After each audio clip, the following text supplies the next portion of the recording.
Vi kunne næsten have talt det på dansk. Altså, Det kan vi godt, hvis du vil. in 3 months, 6 months. Yeah. 6 months, I is that the goal? We just do Danish.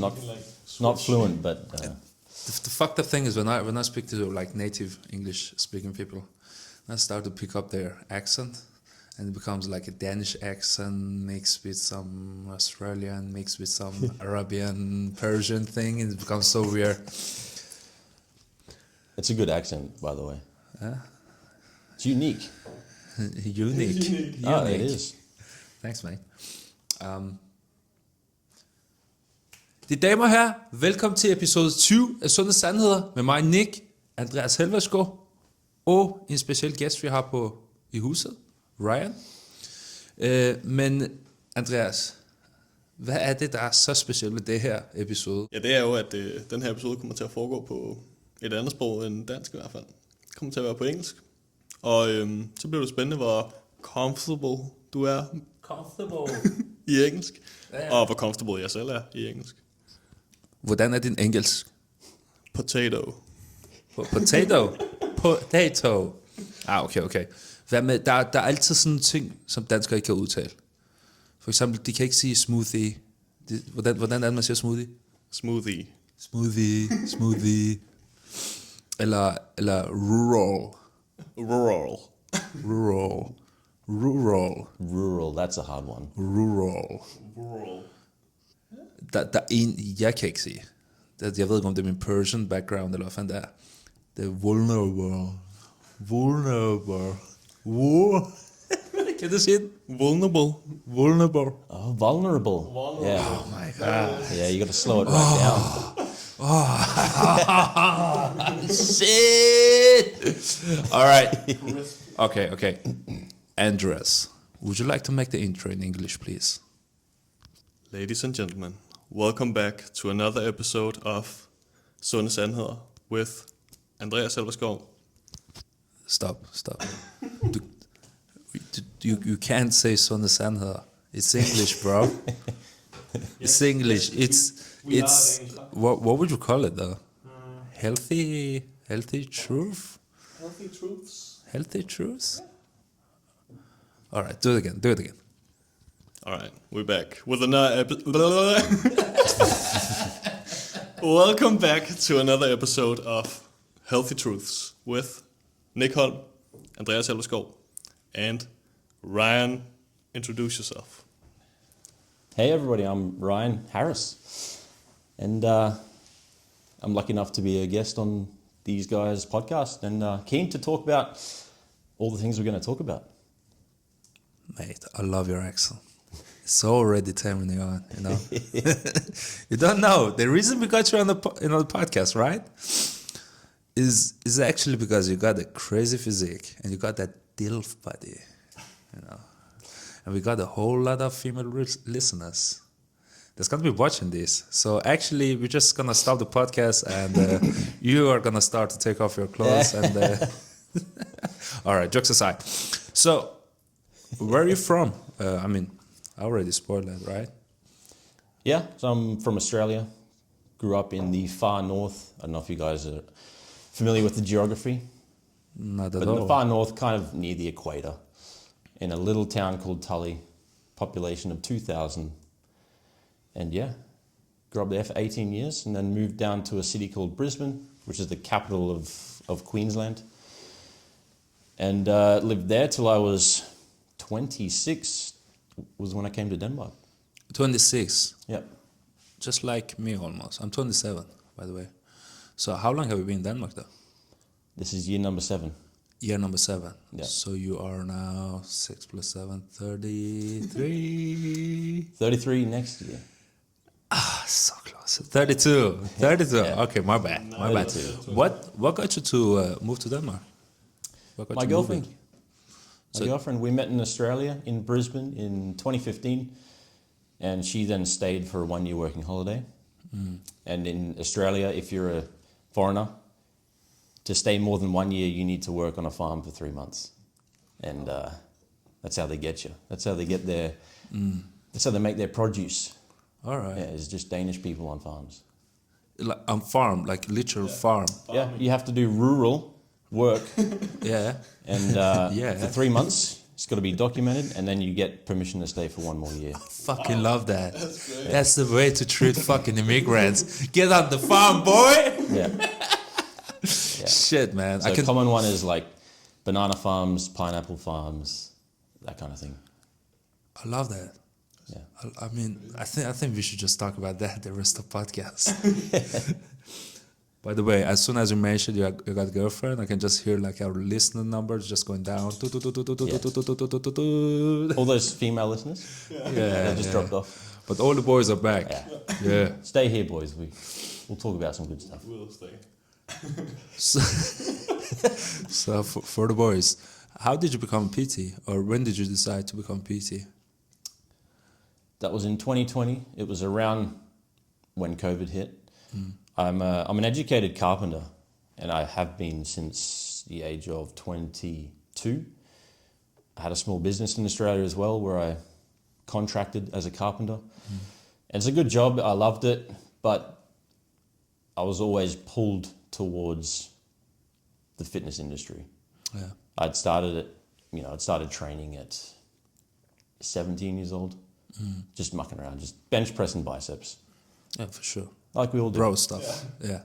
Bench pressing biceps for about 2 years, and then I started training legs.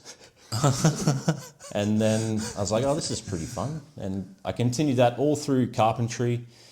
And I feel like it did help with manual labor, just keeping a strong body. Yeah. And then I just saw progress happen and thought, okay, I can probably help people achieve what I achieved.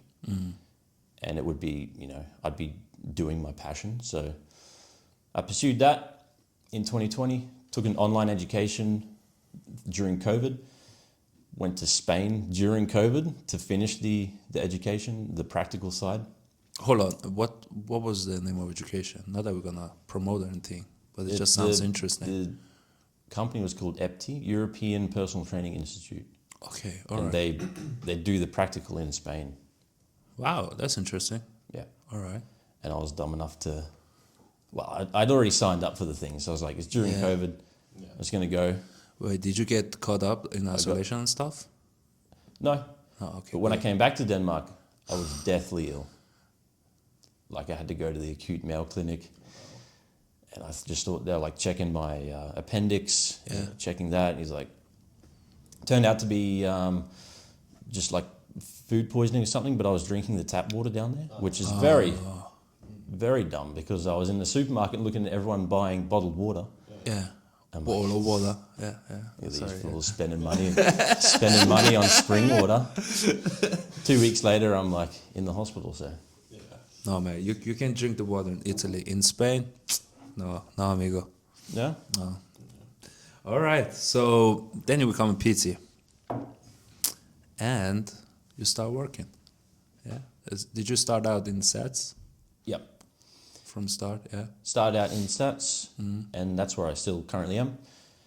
Stats blocks in the middle of the city. It's great. Yeah. It's a good location, very central. Yeah. It's an amazing Diverse location. group of clients, and quite an international center, that one. And it's been going really well. I mean, last time we spoke, we were working full time, right? Yeah. Amazing. And another thing that you recently, for a year ago, you became a dad. How's that life? It's great. Challenging, but very rewarding. Yeah. It's hard to even explain because the initial part I already forget. It's probably a biological process to make us have more kids because it is hard.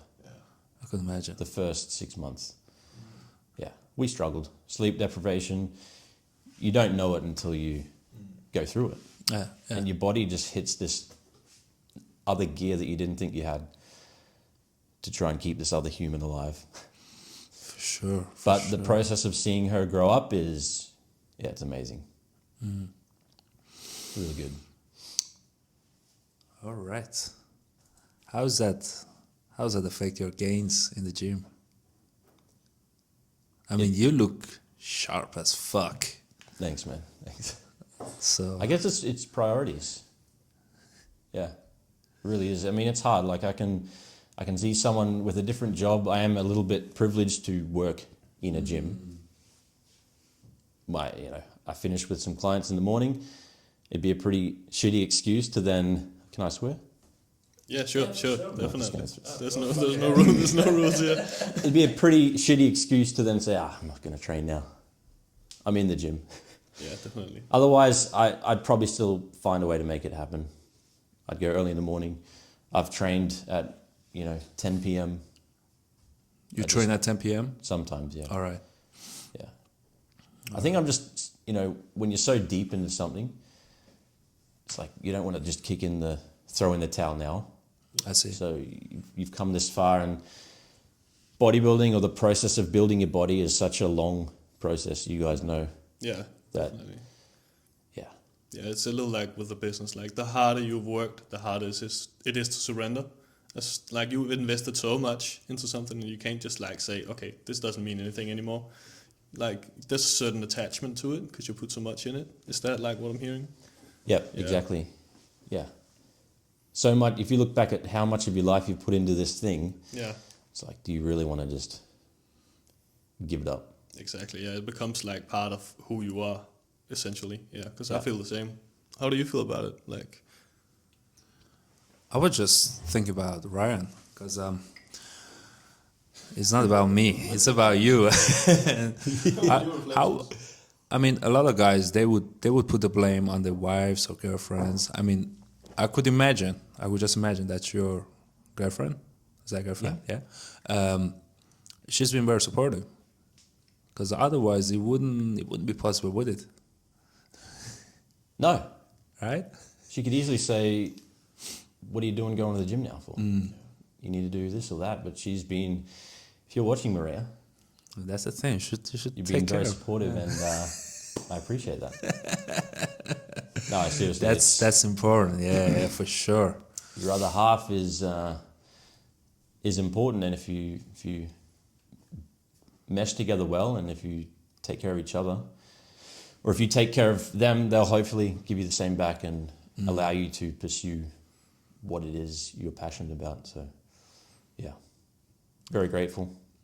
We do both, before we had Lily, we were very active. Like, for example, if we went on vacation, one thing I wouldn't say hate, but one thing I don't like to do is just pick a location and then just like sit on public transport and look at the sights. And I can't just sit for 2 weeks. Yeah. I just, You can't go in one of those all-inclusive hotels. Just sit by the pool, go to the restaurant, come back, drink, sit by the pool. I could, but I wouldn't be the same person after all. I would yeah. hate myself. No. I mean, I love to enjoy life and eat good food and drink, but I just first thing in the morning, hit the workout, then enjoy the rest of the day. But does your girlfriend does she work out too, or? She does. Right now, obviously, she's working full time. We've got our baby, and she still does train. Before, she trained quite a lot. When we first met, she trained pretty much my split. All right. And back then, this was, I came to Denmark in November 2016. At that point, I was a member of Vesterbronx Gym. All right. Was there for about 2 years, and I just brought her with me. And amazing place. she was doing push days, pull days, and she got jacked. Yeah. She has good genetics. Yeah. But you mentioned she doesn't train as seriously as you do, because you're obviously going for the natural bodybuilding show. Yeah. When is the show, by the way? They've just released, I believe it's May 17th. It's May 17th. All right. Yeah. All right. So when did you decide to get ready for a show? That's fucking insane, man.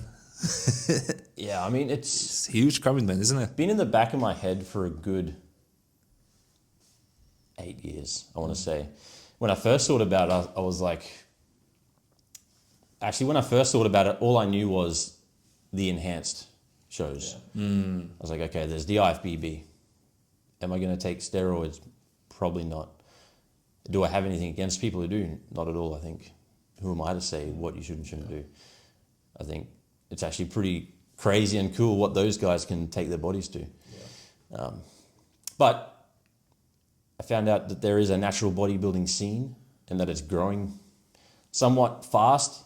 But then again, once you get into that niche, your whole world, social media starts to show you those things. So it seems like a lot when you're in it, but maybe to the average person, if you ask them what's a natural bodybuilder, I don't know what that is.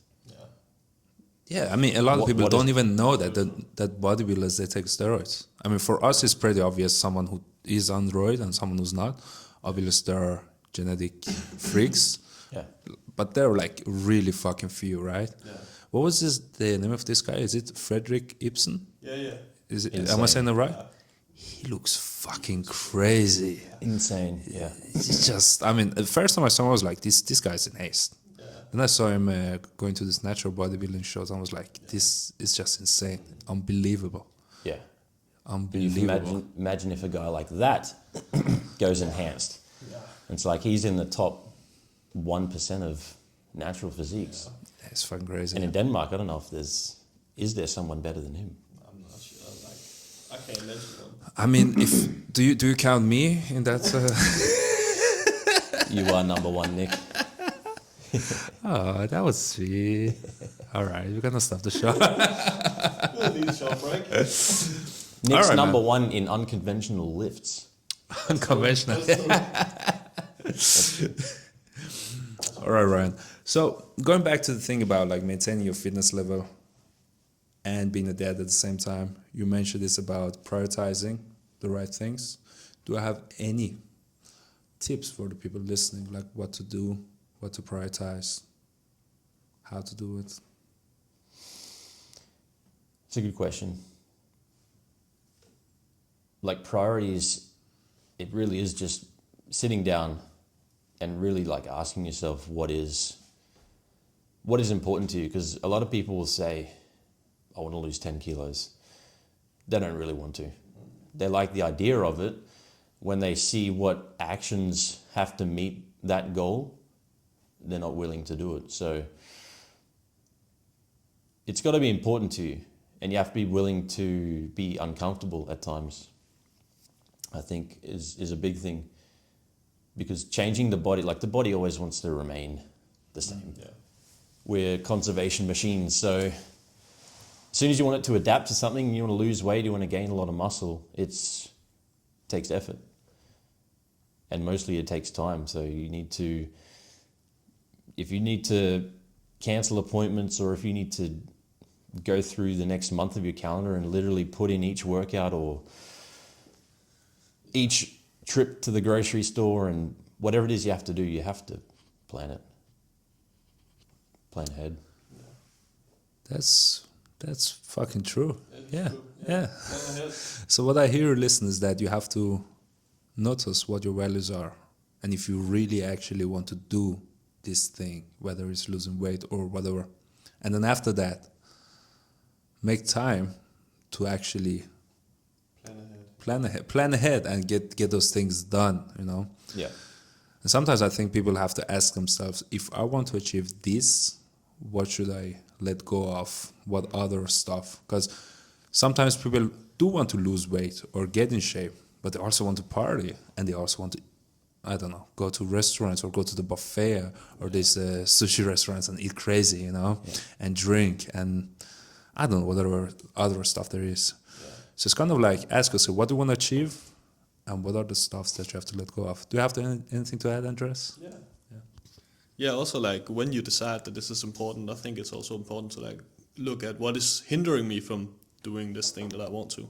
Because you can probably want something very much, but if you're not willing to look at how the situation is and move some of the distractions or hinderings along the way, then you're just making it harder for yourself, more hard than you probably need to. So that's what I want to add to that. Beautiful. So Ryan, I was going through your social media and you make some sexy fucking Instagram posts, man. I mean, they are deep. Okay, this is what you say in one of your IG posts, okay? You ready? If you're looking for a person to change your life, look in the mirror. Ain't that sexy? That's sexy. That's very sexy. All right. Yeah. So, serious. Ryan, what do you mean by that? I mean, obviously, I know what you mean by that, but what do you mean by that? Yeah, it's like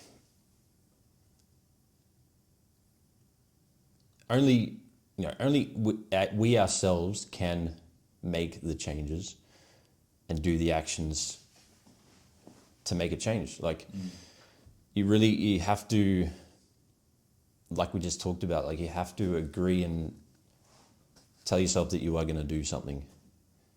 Because when someone else tells you to do something, it's almost like it adds a bit of resistance to that change. You want to rebel because you don't want to, how do you say it? You don't want to, like... All right, let me interrupt you for a second, okay? I mean, the reason you say this sentence, all right, does it come from a place of being a personal trainer and maybe meeting some clients who like to get you to get them in shape, if you know what I mean? They want to buy themselves into getting in shape. Is that where it's coming from? Yeah, that's one big part. No, big part, mentioning actually. names. Yeah. Yeah, a huge part of that in personal trainers, they probably hear it all the time. I've heard it a lot, which probably spurred that on, is that they can, or they think they can buy a result. Yeah. You just pay, I'm just going to pay a personal trainer and then I will lose 10 kilos. Can't do that. No. That'd be amazing, but it doesn't really work like that. So a personal trainer is there for guidance and support and to have a teammate there, guide you along, pick you up when you need it, and possibly, fast track some results, avoid some mistakes. But if someone comes to a personal trainer and they have not yet become ready to change, then they won't. No, because you spend, if you're just a random guy, purchase, 3 sessions with a personal trainer a week, that's 3 hours out of, I don't know how many hours a week is. The rest is gonna count way more than those 3 hours, right? Yep. For sure. Exactly. If you want to smash a PR, smash a PR. And if you want to take a break, take a break. That's also something you say on another post. So that's very contradictory. Did I say it right? Contradictory? Yeah.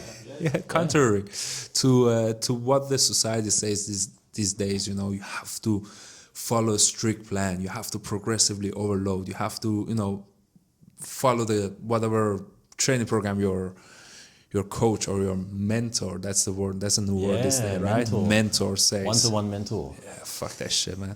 So what would you say something like that? That's so contrary to the general. Yeah, I think it's because when I started my whole Instagram page, it was one thing I always wanted to be was just honest and transparent. And I've seen a lot of these fitfluencers living the high life and just promoting go 24/7, just workouts and shredded physique, all year round. And they probably do have that, but that's a very small percentage and it's probably not sustainable. And realistically, you can only push so hard for so long before you need a break.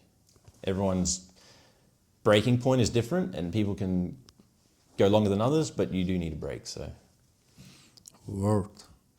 Andreas, you're in a crazy motherfucking shape all year round. You got visible abs 24/7, 365. Do you get like requests from your client or your social media following who ask you, how do I become like you? There is of course a lot of that, but the thing is with like how I look and how I portray that is that people just think that if they train like me, they will look exactly like me. They just don't count the timeline. They don't see like that this started 12 years ago. right.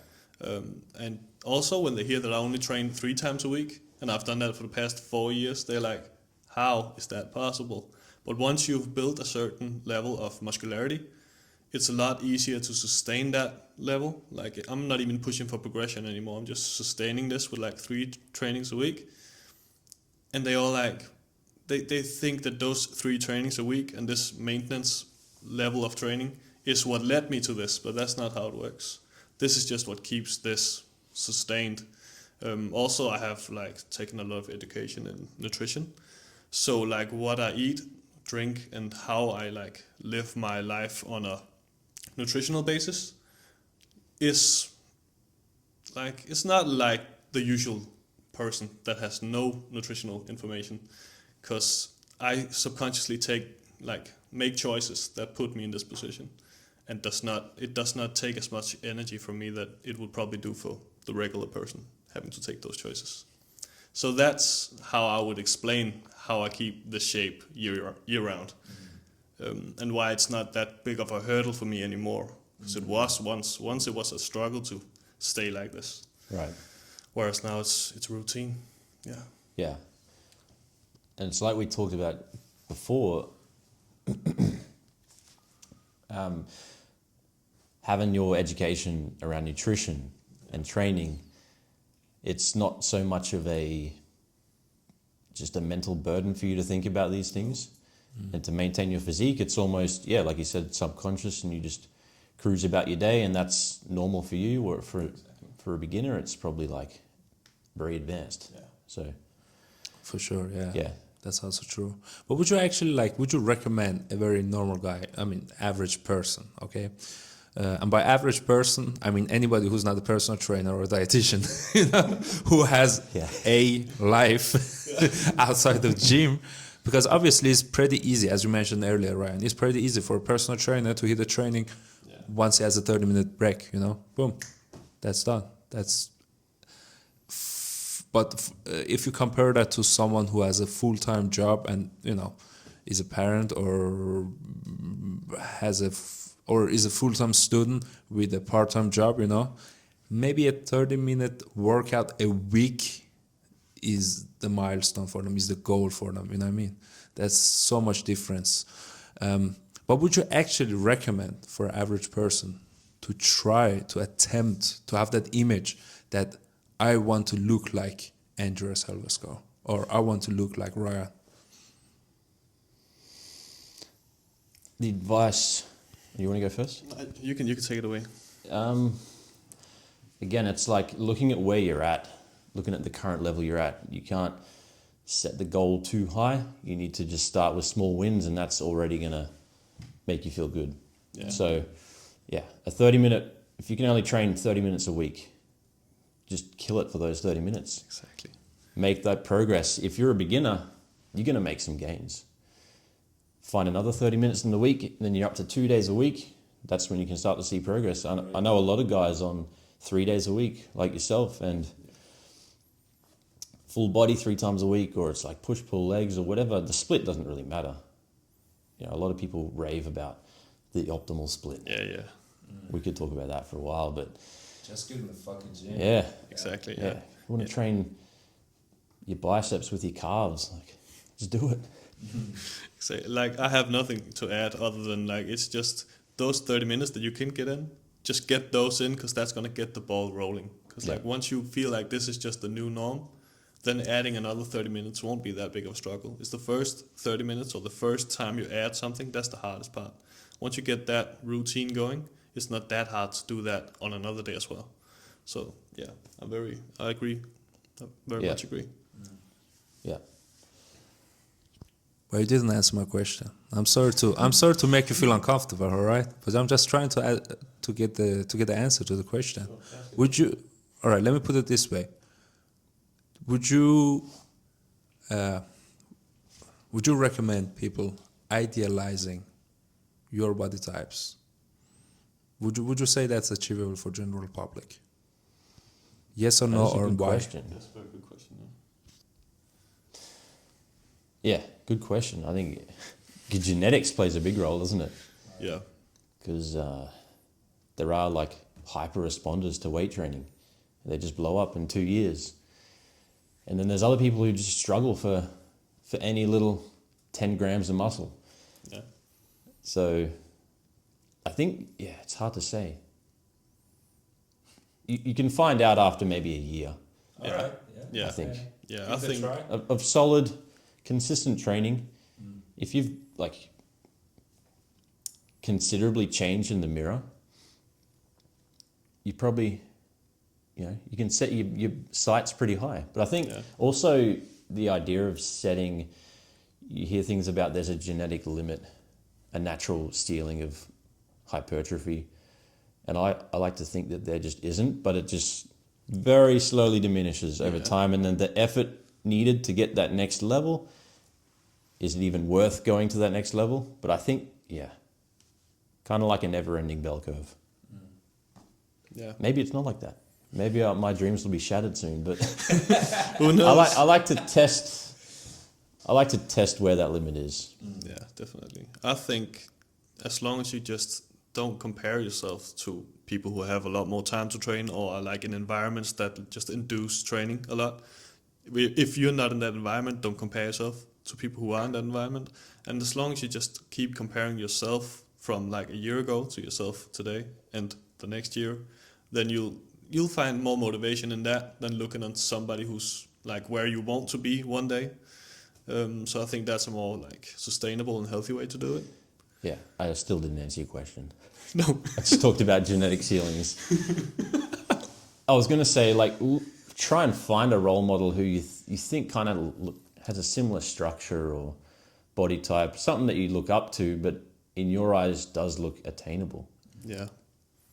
Yeah. Also, like if they've posted like if you look at me, for example, like I have posts from 10 years ago. If you can look at that and say, okay, that could probably be me. Like if I'm the same age as the guy when he was looking like this, then there is potential for me to grow to like where he's at.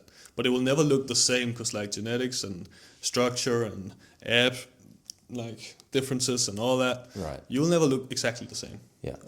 So it's hard to compare, but you can do the little things. Yeah. Which is also the cool thing, right? It's like you have your own unique structure that when you build it up is going to be Yours. unique to you. Yeah. So maybe I'm wrong, maybe I'm right, I don't know, you tell me. What I hear you say is that do not idealize us, be inspired, but don't compare yourself, Maybe it's achievable, maybe not. Yeah. Ryan, you said give it a year, try it out. You said, Andres, that try to go for smaller goals, right? Start where you know. Start where you are and see how much you can change step by step. Yeah. Which is, I think, is a very brilliant way to think, Like, okay, what do I want to change about myself, not where I want to be one day in my dreams, right? Do you have anything to add, Andres? No. All right. Yeah. All right, pretty good. Thank you. Thanks for answering the questions. Because the thing is, I think about it a lot. And a lot of people ask me, how do I become like you, Nick? And to be honest with you guys, the reason I share so many pictures of my body on Instagram is because that's how I sell the programs, And I'm pretty honest with people when they ask me, am I gonna look like you? Like, yeah, of course. If you train for 12 years, yeah. So that's a 12-year program. That's the catch-22 of that. That is a fair response, though. Yeah. It's like time, effort, and consistency. And you guys have actually been doing it naturally. I haven't. I've been transparent about it. I was taking steroid for 4 years non-stop, and they gave me about 25 kilos. Wow. So it was, I wouldn't recommend it though, but that probably helped me as well. So when people ask me, okay, can I become like you or can I look like you? I'm like, no, try to look like yourself. What do you want to achieve? Have your own fucking goals. Like let it take the time it takes because it takes time. It's the biggest thing that people don't think about, right? Yeah. Time. Like. Honestly, a lot of the top, even Frederick Ibsen, I'm sure he's been training at least a decade, probably more. I think he's 33. Yeah. But just takes so much time. But also, like, you know, not everybody has that value in their life to Right. become fucking jacked, you know? No. Some people value traveling the world, you know, which is Yeah. arguably more fun than going to the gym 24/7, you know? Yeah. It's fair enough. And some people, they just want to be shredded as fuck, you know, I don't know, Yeah.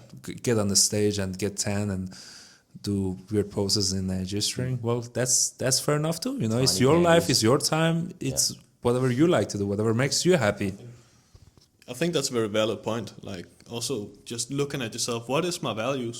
Because if you're like, I want to travel, I want to do this and that and the other, if all that takes up more time than is required for you to get jacked. If you give up all this to get jacked and you suddenly get jacked and you're like, well, actually I wanted this a lot more, but now I'm 50. Yeah. Then you look But you're back. jacked. Yeah, you're jacked and you're 50. You look back in your life and be like, well, that was a oopsie, but you can't rewind that oopsie. No, Yeah, so you should look at your values. definitely.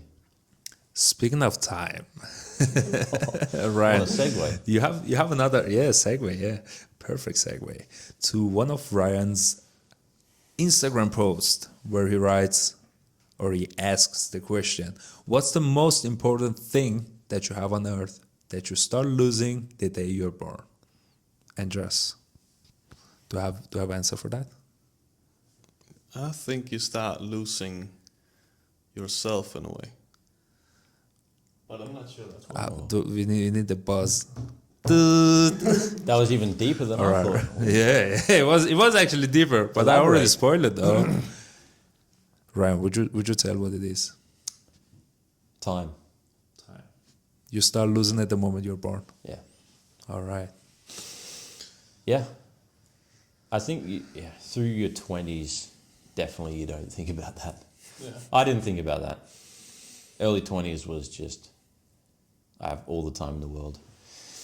And then you approach, this is just me, by the way, but I start approaching 30 and then, you realize how quick life does go. And the reason I posted that was just as a reminder, like if there's something you really want to go for, just go for it, don't waste time. Because the worst thing you can do is get old and regret that. So, yeah. Kind of ties into why I made that career change, or that's what I thought when I made the career change. Is that do I want to be a 60-year-old carpenter with a beat-up body and hating life, or do I just go for my passion now and just full steam ahead? Yeah, definitely. Yeah. You want me to elaborate I think we're losing ourselves over time. Because I think, because that's a valid point.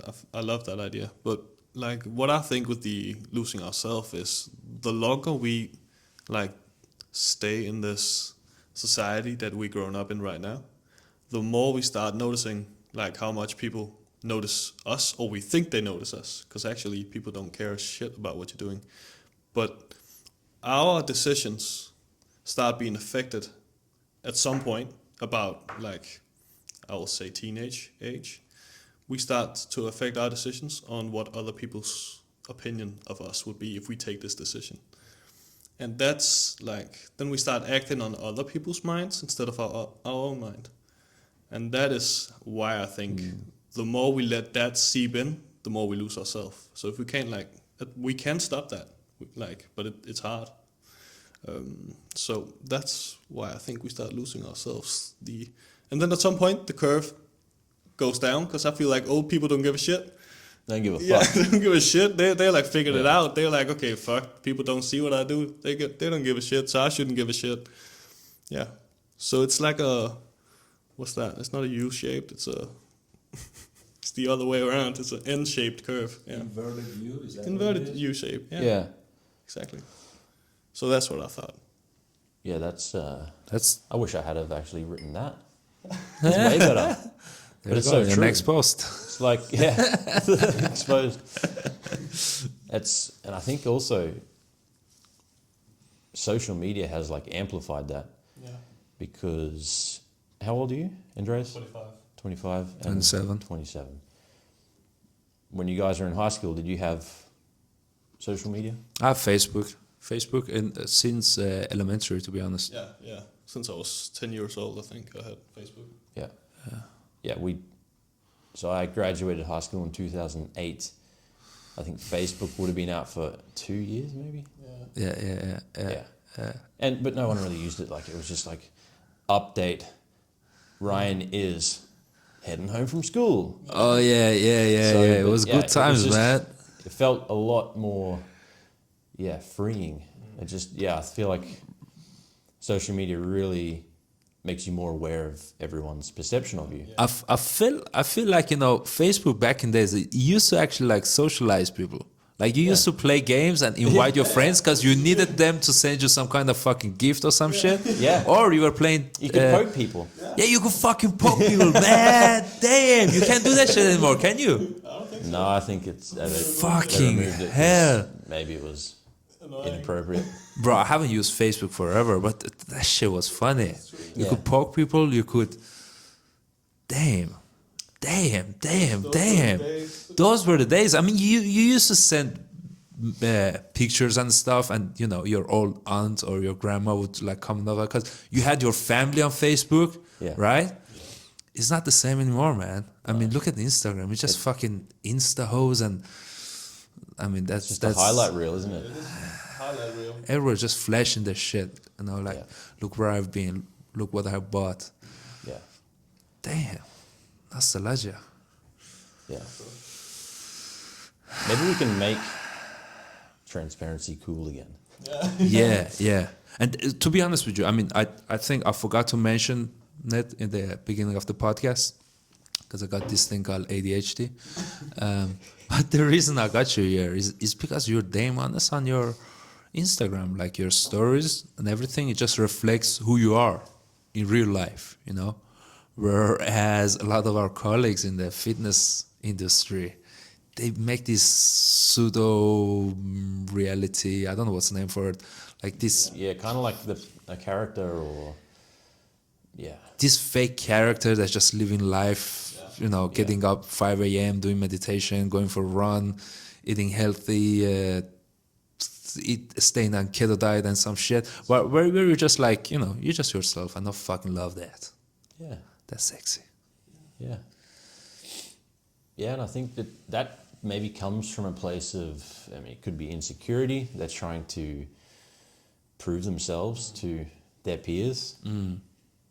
Yeah, I think peer pressure is definitely a thing, because you look at the other personal trainers and you're just comparing yourself. And that's again, going back to the thing about comparing yourself, right? Yeah. It's a fucking theft of joy and everything. Yeah.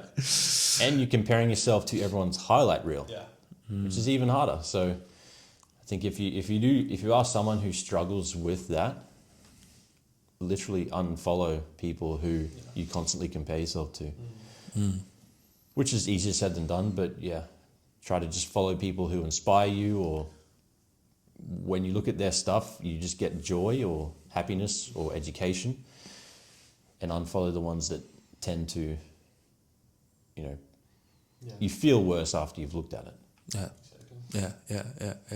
I feel you. Or just fucking mute them, you can mute them so you don't see your posts and stuff. Yeah. If you don't have the self-control of putting your phone away and not being on Instagram, just swiping on reels and some shit. But I think since we're talking about this topic, I'm going to go to the next question. And this is, again, taken from your Instagram, where you have a post that says, if you worry about what everybody's trying to do, you become a spectator and not a player. Did I say it right? Spectator? Yeah. All right. So if you worry about what everybody is trying to do, you become a spectator and not a player. What do you mean by this?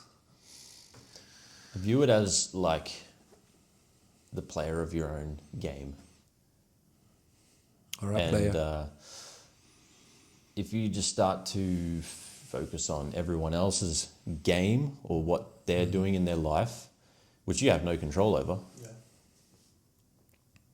you are just a spectator on everyone else, and you lose sight of your own progress.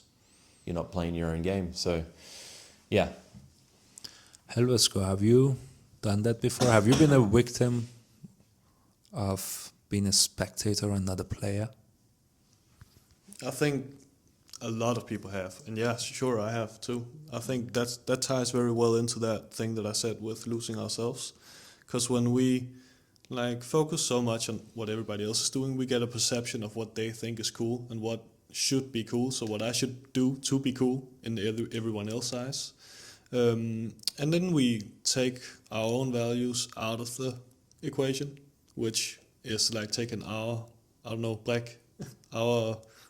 chess thingy, our chess king out of the game. Yeah, so our own mind out of the game.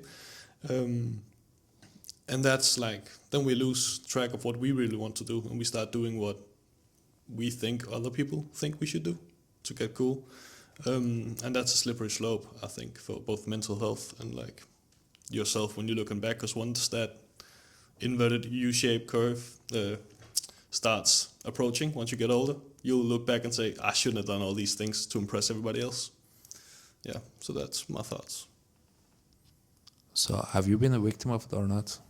Yes, I have very much. Once I started. Can you remember any of those? Any examples? Or do you Ryan remember any examples where you compare yourself too much, or where you became a spectator? I've definitely been a victim of it. Yeah. Yeah. Yeah. There's a lot of examples, and not even just with like Instagram, but man. I can give you an example. It's I think it's the one that's very common actually. When I became personal trainer, there was a lot of these guys I used to idealize because they had huge followings, and they were kind of famous, the cool personal trainers. The cool kids in class. And instead of focusing on what my values were, what my whys, the reason behind why I became a personal trainer was, I started to copy their content, and it's just empty fucking content, attention-seeking stuff that has no fucking value.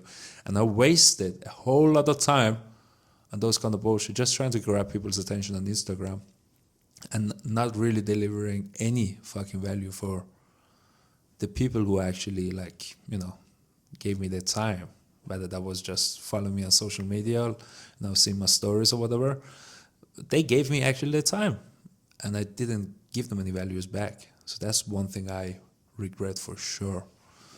And I think one of the things we have to remember nowadays, especially, is that there's just too much fucking noise everywhere, and everybody who's trying to grab your attention is trying to sell you something. Whether it's social media, whether it's I don't know. Give me an example. I don't know, some commercials, whatever. It's all on social media nowadays. So. Yeah, everybody's trying to sell you something, and you have to if you don't take control of where your attention is going, someone else will. If you don't control your time, someone else will do it for you, right? Yeah. So It's harder than ever before, because marketing is just everywhere now. Yeah. If you talk about something you like, it's in your Facebook ads or your Instagram ads. So that's fucking creepy, man. That's fucking creepy. it's then on your mind for the next week, and you think, oh man, I really need that new MacBook or whatever it is. Yeah. So, yeah, it's a weird time. Weird time. It really is. But you can use it to your advantage, or you can, like you said, get caught up in it. So, Yeah, I think it's really important to remind yourself, okay, if I want to achieve what I want to achieve, we're going back to the first question that I asked you. What stuff do I have to get rid of, I think social media could well be one of those things. There is no win in sliding through a fucking social media. I don't care if you're a hungry young boy, looking out for girls and just double tapping all those booty pictures. You're not gonna get shit from Instagram, unless you meet those girls in reality and have a talk to them. Yeah, man, those motherfuckers are creepy. I see some of you guys sending dirty DMs on Instagram. All right, back to the topic. No, but just to touch on that example is, I went through a phase of like the whole optimal training content and science, evidence-based, which I still believe is very good. But I got caught up in that. And basically, like, it's funny, the more you learn about a topic, the less, what's that? The more you learn, The more you know you don't know. Yeah. there's a name for it. Yeah. The Dunning-Kruger effect. Yeah. The less you know, the more you think you know about the subject. It's like those kids who just took their bachelor at the school. They think they know everything. Yeah. They know why everything happens. Yeah. And then you ask a PhD and they're just like, well, that's an interesting question. Maybe that could be the next study. Because they know that there's a whole lot of shit you don't fucking know. Yeah, but go on. Sorry to cut you off. Yeah, and so that is a good tool to have in the bag. But I think once you know all these things, and like I took the N1 courses, and then I went a step further and tried to learn a bit from Tom Purvis, from RTS. Legend. Yeah, really good. And it opens up a whole different world, and you can, it's like looking at the gym through the Matrix or something. But you realize the basic stuff actually is pretty good. Yeah. And, you're allowed to do a barbell row without a chest support. Yeah. It's fine. So learning the mechanics and everything really helps, but you can see that the basics have worked for a lot of people. And it's really, like we talked about before, it's just consistency, a lot of time and effort, and enjoying what you train. But the thing is, you said you got caught up in that. There was a time you got caught up in that. Yeah, kind of like making content about it and stuff like that. And suddenly you realize maybe this is not the most relevant stuff for I'm going down a bit too deep of a rabbit hole here, and it's just going to like corner me off in a world where only a few people who are into that. But the thing is, like, those stuff are pretty advanced. So those stuff, they would be extremely relevant for someone like me or Andreas, because we can put those in perspective. We see someone with shoulder pain, or we see someone who has limited range of motion or whatever, they can't grow their shoulders, and suddenly we have this tool that we can give them. But if you give too many tools to the old Suzanne, Begida, yeah, exactly. She's just gonna get confused, Yeah. She just needs some freaking weights and be active, Yeah. Why am I doing a reverse banded, supinated brachialis curl? Well, you got elbow pain. Context, man, context. That's the fucking key for sure. Yeah. Yeah, and also just give a tool when it's needed. Like, if it's the average person, but they don't have any injuries or they're just a beginner, like, you don't need to give them any real advanced tools. Just bring it out when you need to, and meet people where they're at. Exactly, and what they want to achieve and where they're going and what's their prior experience. Not everybody needs to do a fucking squat. They can just do a leg extension or whatever. Exactly. I think that's the art of being a personal trainer, to figuring out or guiding people to find the things that's going to work for them, that's relevant to their goals. Because we can both agree, or we all three can agree, that the people who start out in the gym, mostly, they spend too much time on too many things that's just irrelevant. They're just trying to achieve everything at the same time. And I think a personal trainer is somebody who's just going to tell them, like, okay, this is the right exercises or the right stuff for you to do. Is that right, Andreas? Or am I just spitting bullshit? I think you're on the bullet with it, because, like, there's no need to over-explain or sound more complicated than need be with that client, because that client can be like, okay, what's he talking about? And you're just trying to sound like you know everything, because you think that portraying that will keep them retained for longer, because they're like, okay, this guy is a fucking science nerd. He knows every fucking thing about training. Because, like, when I talk with clients about nutrition, and I say like animal protein is probably of a higher quality than vegan protein, then I'm not going down the rabbit hole of explaining PDC, AAS, protein digestibility corrected amino acid score just to sound cool, because they will just pop off. They'll be like, okay, I don't even know what we're talking about anymore, because I thought this was protein, but now we're talking about something completely different. And I think a lot of new trainers fall into that trap, because they just get thrown into a market where people like are perceived experts, so they think like I need to be an expert as well because everybody else is, but they're comparing their one-to-one sessions with Earl, who has no experience with training, to the reels that they're seeing other trainers come out with, which is a completely different situation and scenario. So that's my take on it. All right, man. Good stuff, Andreas. Ryan, I know you had a whole lot of clients. Like you have trained a lot of people in the last. How many years have you been a PT now? Ooh. Is it 2 years? 3 years? Was it 2020 or 2020? Yeah, I was supposed to start in 2020, and then COVID got extended. So I started actually in May 21. May 21. Yeah, so it's been 1.5, 2 years. almost 3 years. 3 years, sorry. Yeah. 1, 2. Okay.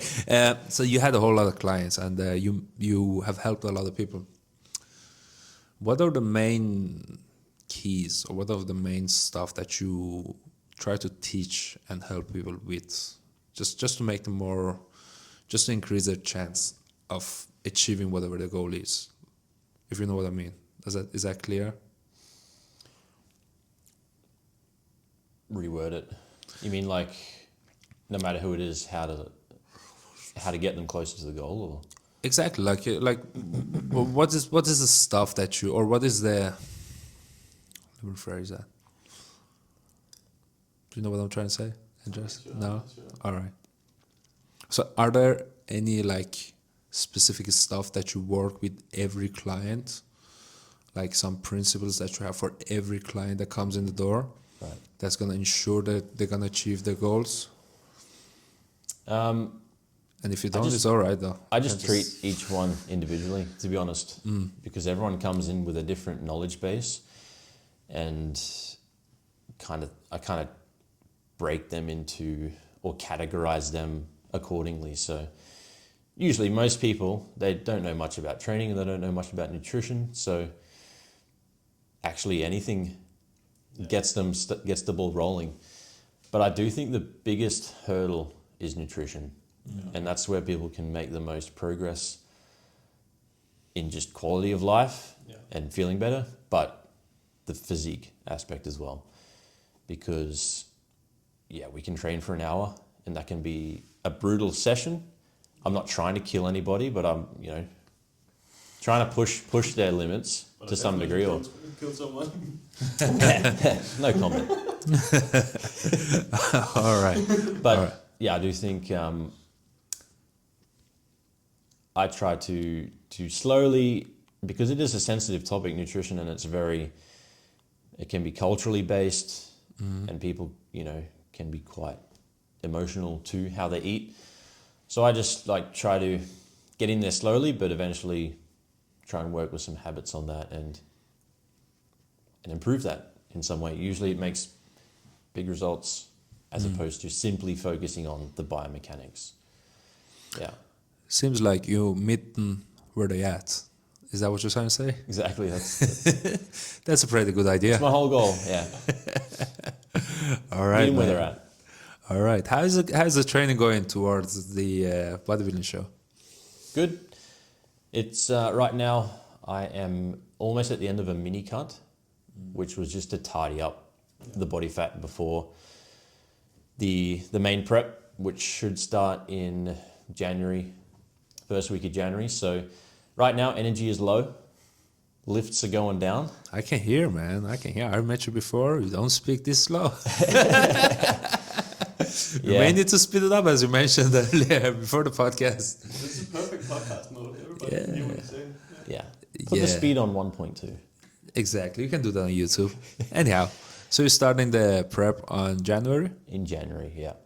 Right now, I'm actually the lightest I've ever been since I was 21. How much do you weigh? 80 on the dot. Damn, And I you are started at 93. I started the mini cut at 93. So I lost, a good 13 kilos kilos. In how long? It'll be, at the end of this week, it'll be 13 weeks. That's 3 months. It's been aggressive. It's been aggressive, but I've got all my faith in my coach, AJ Morris from the UK. He's fantastic. He's taught me a lot, and I look up to him, and got full confidence that he can put me in the best position by next summer. So, interested to see how prep goes. I've never been this light already, so. How does it feel to be this light? I mean, besides that being on calorie deficit and being Pull-ups lightheaded, are easy. Yeah, pull-ups are easy. Yeah. Dips are easy. Apart from that, you really have to love the training at this point, because I go into this session, and a good session is maintaining numbers at this point. Yeah. If I progress, it's kind of a miracle. So this is the point where you have to, I mean, there's going to be a diet break over Christmas, and that's going to be fine. That's actually probably why they time these shows where they are. That's fucking smart, man. Yeah. Extremely smart. But there are people who will do the DFNA, and then they'll have a season of shows, which can be brutal. Like you're staying at such a lean weight for a long time. So the plan is not to do that for my first time. I think also because the world champion or the European championships is quite a long way away. But mate, you lost 13 kilos. That's almost like, that's almost a full prep show, right? Yeah. So which class are you, dan zijn we still up? Competing in? Yeah, which class are you competing in? It'll be just the open bodybuilding. Open bodybuilding? Yeah. What does the open mean in that context? So it's, I believe in Denmark you've got like junior. Yeah. Don't quote me on what age you have to be for that. 23, I think. Until 23, I'm pretty sure. Yeah. Up to 23, all right. Up to 23. There's a teenage category as well. I actually don't know. Okay. I think I can win the teenage category. Do I have kids? But open bodybuilding, yeah. I don't know if you could be 20 and compete in the open. That's just the details. But anyways, so anyway, the open, does it mean just, so it's all classes or all weight divisions, or is it no, like you'll different? still be divided into either a height or a weight. I think it's usually height. All right. What's your height? 179 centimeters. Same here, bro. Hey. Cheers. Height, brothers. I'm just 15 kilos heavier than you. Yeah, just a tank. But no, the open bodybuilding, it's like you've got classic physique, where they do more classic poses, like Arnold used to do. So it's a bit more, how could you say it, artistic looking. Yeah, it's classic. There's men's physique, where you wear board shorts and you cover your legs and you do less poses. And then the open bodybuilding it's kind of the main one. You show off all of your body, and you have all your poses. All right. Front relaxed. Is that did you choose open bodybuilding, or did open bodybuilding choose you? If you know what I mean. Like, did your coach say that open bodybuilding fits best your physique, or did you actually choose it yourself? I actually didn't know what I was going to compete in. All right. I thought it'd be classic because I didn't think I had the size for it. But as I've leaned up, the shape has kind of formed, which was interesting to see. I was like, man, people would be surprised if they got really, shredded, just to see what physique they have under there. So that's been an interesting process. But I don't know. I think I just got an okay shape for it. I didn't want to cover the legs up this whole thing was a personal challenge. Really, it's not to win. It's not to beat a particular person. So we can go a little bit off topic here, but I've dealt with injuries, quite a few injuries in the past. when I was a carpenter. So knees were fucked for a long time. Shoulders, especially, to the point where I went to a surgeon for both. Yeah. Had scans on everything, and the surgeon said your AC joint is like it's Is it torn, impacting. loose, impact? The collarbone had an edema, Yeah, edema, was swollen. Yeah, swollen, yeah. And every time I did any little bit of horizontal adduction, they would just collide, and they were like, "Okay, we'll trim it down. We'll get in there and cut it back." And I was like, Did they do that? Did they do it? Sorry. I was like, "What does that involve? What's the end result of that?" And they're like, "Well, we go in there with a little buzz Carpenter saw, stuff. Yeah. just carpenter stuff, yeah, just chop it off, and then put a metal plate on there." And I was like, "How's my bench and how's my pecs gonna? How's my bench gonna be? Can I do flies? Terminator bench press? What about my bench? What about my bench, bro?" Yeah. And then he said they can't guarantee much apart from reduced pain. So this was just before COVID, so I took a long time off training, let the swelling go down. It's gradually built back to strength, and everything's good. Haven't been stronger. I've never been stronger on pressing. And then the knees was just fully swollen. Yeah. The plica, you're a physio. Plica was like getting caught between. Yeah. And Wow. it was just excruciating on stairs, and I was like, I'm never going to do leg extensions again. And I was like, so to me, doing this show is kind of like overcoming all that stuff and presenting a decent physique. Yeah, because do you experience any of those symptoms now in your knee? Because you're doing those crazy leg presses, those full knee flex position. So I've always leg pressed like, what you would consider just a half rep. It's like where your ankle touches your butt. Yeah, and then one day I was like, let me just try. Just put my feet down low, and I just literally let my ankles, touch my ass. I was like, oh, there wasn't any pain there. Let me just add some weight. And I kept going, and now that's my bread and butter, and it feels great, and my knees haven't ever felt better. Amazing, man. So that's what physios do. Yeah, great. It's Good job. I really, if anyone's thinking about surgery, really try and just take time and get strong. Yeah. Don't have to go, super heavy, but just start light and increase your range of motion, and that's all it really is, isn't it? Like getting strong in as many degrees of range of motion as you can. The thing is, like, it's so it depends on the context, right? Like there are times where there are things we call red flags, things that you have to get rid of immediately. Like I can think of a couple of examples. Like if you got a nerve trapped somewhere, which is gonna affect the muscles that are being supplied by that nerve, and that nerve is gonna, or the nerve being trapped for a longer period of time is gonna affect your ability to, let's say, doing certain things. Or if that nerve is something that controls your bladder, that's gonna suck. Like if you can't control your bladder the rest of your life, we wouldn't recommend you to do conservative treatment. And conservative treatment is like, strengthening the muscle or work on range of motion. But if there is no red flags, like it's not raising any concerns on the longer period of time, you should almost always just try to move the joint, whether it's strength training, cardiovascular training, or just daily physical activity. Just keep moving. Like the body is fucking resilient, The thing with your shoulder, I think I had shoulder problems on both sides. I had to get surgery as well. I said no to them. I torn part of my lat.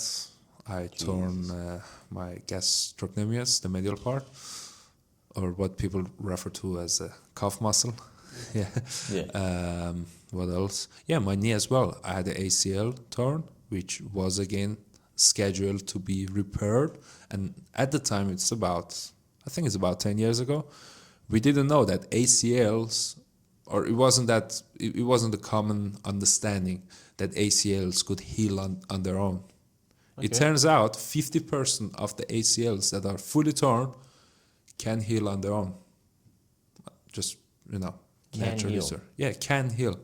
But the problem is we can't say why and who is gonna have their ACL repaired. Yeah. There might be some genetical stuff or some psychosocial factors that's gonna affect it, but we can't really say who's gonna be the lucky person who's gonna have his ACL repaired.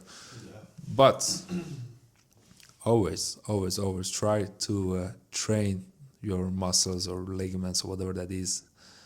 I think what they say 3 to 6 months before even thinking about surgery or other stuff, Yeah. But again, it's very contextual. Then you get onto the whole topic of what is pain. Whoa, well, that's gonna be an episode for itself. Yeah, because the thing is, we don't really know. Once you get deep enough, you realize we don't really know. Because it's so multifactorial, It's not just not your brain or your senses. Yeah. Pain is. What's pain? What's pain, Andreas? What's true pain to you? True pain. What makes you hurt, Andreas? Lack of sleep. Oh, damn. I was gonna say your bro buying candy and just eating it in front of you, not asking you for a simple please. True pain is biking in a headwind. Fuck, that's so Danish. That's so Danish. Yeah. Getting passed by a grandma on an elcycle. Oh man, talking about elcycle, I still have my bike, right? What do you call it? Electric bike. Yeah. But the damn freaking battery got stolen. Oh. Now I have this bike that weighs, I think, about 25 kilos, and it has no gears, so it's fucking hard. Now I'm just driving, 5 kilometers an hour, just killing my legs. I'm getting crazy quad gains from it. That's how you tore your ACL. Just one gear. Shit, man, it's pain. Bike thieves, man. Damn. I could have a whole discussion with them. Oh yeah. All right, Ryan.